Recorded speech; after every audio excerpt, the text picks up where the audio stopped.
Hola, ¿qué tal? Muy buenas tardes. Mi nombre es Cristian Díaz y hoy vamos a hablar sobre el estudio del desarrollo infantil teniendo en cuenta el lugar que ha tenido el niño a través de la historia. El interés por querer educar y criar a los niños es tan antiguo como la historia, pero las ideas de crianza y las prácticas sobre cómo hacerlo han sido muy diferentes en distintos momentos históricos. También ha habido una tendencia a dividir el curso de la vida en etapas o periodos que va desde el nacimiento hasta la muerte. En épocas muy antiguas el niño era un estorbo, era privado del calor hogareño, considerado por la familia como una molestia. El infanticidio, el aborto, el abandono eran lo cotidiano en esa época. Durante la época medieval, los niños actuaban y eran tratados como pequeñas versiones de adultos que los rodeaban. Como dice la historia, popularmente eran llamados unos mini adultos.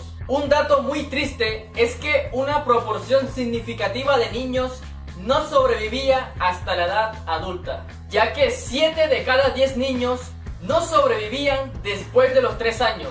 Eran asesinados en épocas tan crueles como lo es la Edad Media. Pero en el siglo XVII hubo una transformación de pensamiento acerca de la infancia. Desde allí empezó la preocupación por el niño, por la importancia de su buen trato, el respeto y la garantía de sus derechos, así también como las necesidades de cuidado y de amor que requieren los niños para vivir. Esto comenzó en Europa, donde los adultos veían cada vez más a los niños como seres inocentes, aislados y necesitados de la protección y la formación por parte de los adultos a su alrededor. En pocas palabras, es desde allí que se empieza a ver la infancia tal y como la conocemos nosotros actualmente. El año 384 en Grecia es donde nace el concepto de educación liberal y desarrollo integral de la persona, cuerpo-mente.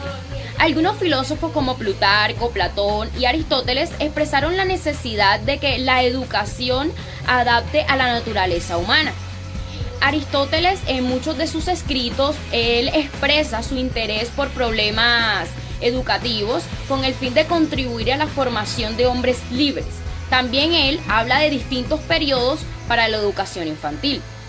Para Platón, la educación es el proceso que permite al hombre tomar conciencia de la existencia de otra realidad. El interés por la evolución de los niños es muy importante para entender cómo el ser humano desde sus primeras etapas influye en lo que seremos en la etapa adulta.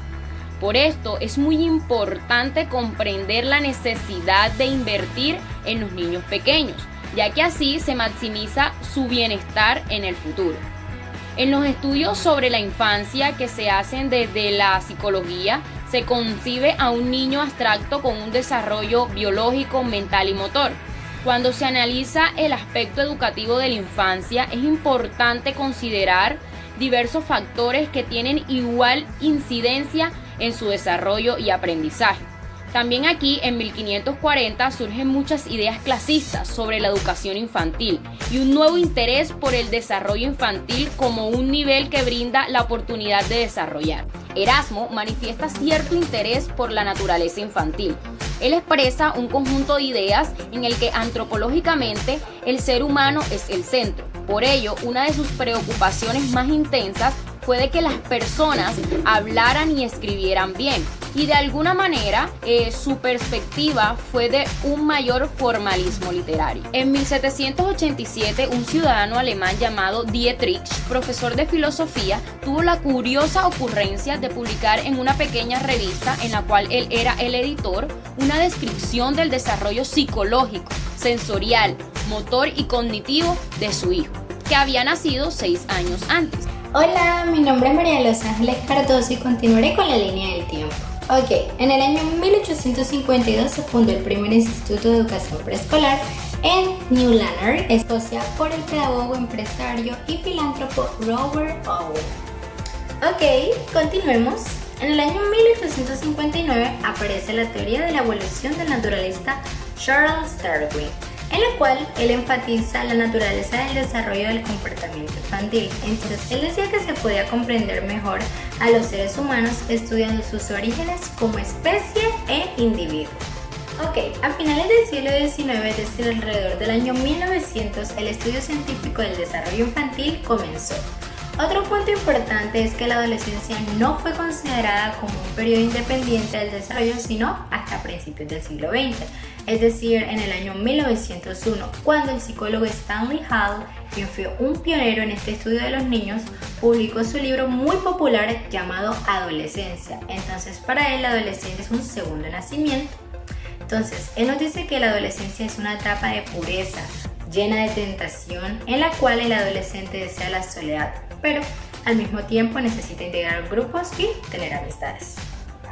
En 1930 se empezaron a dar muchas investigaciones y estudios sobre el crecimiento en la adolescencia, y entre este mismo año, 1940, en universidades como las de Minnesota, Columbia, Berkeley y Yale marcaron el surgimiento de la psicología infantil como una ciencia verdadera con expertos capacitados profesionalmente. Hola, mi nombre es Laura Castillo y complementando la línea de tiempo encontramos que en el año 1962 el profesor de investigación Glenn Elder realizó un aporte longitudinal sobre el curso de la vida de un estudio socioemocional, en donde fueron entrevistados 167 jóvenes urbanos que estaban entrando a la adolescencia, nacidos en la década de 1930, tras una gran ola de depresión por lo económico.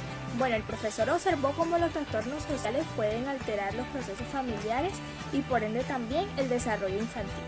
Y años después, en el 2002, un grupo de neurocientíficos observaron diferentes patrones de actividad cerebral durante el procesamiento del lenguaje entre personas que aprendieron el lenguaje americano de señas como lengua materna y aquellos que lo aprendieron como segunda después de la pubertad. Bueno, y seguido del año 2005, otras investigaciones se han enfocado en un periodo crítico más breve al inicio de la vida. ¿Esto a qué hace referencia? A las percepciones fonéticas a través de un estudio en el que se afirma que los lactantes no comienzan a enfocarse de manera exclusiva en los sonidos de su lengua durante ese periodo, su desarrollo del lenguaje se vuelve un poco más lento. Esto quizás explique por qué en la adultez el aprendizaje de una segunda lengua no es tan fácil como en la temprana infancia. Bueno, y por último, en la actualidad podemos ver cómo la ciencia ha avanzado para la investigación del desarrollo infantil. Sabemos que tienen en cuenta todos estos estudios históricos, en donde también hacen partícipe el rol de los padres como parte fundamental de su proceso enfocado en el desarrollo cognitivo, el didáctico, el cuidado infantil basado en un juego y la importancia de la atención en centros de cuidados tutelarios. Muchísimas gracias por la atención prestada.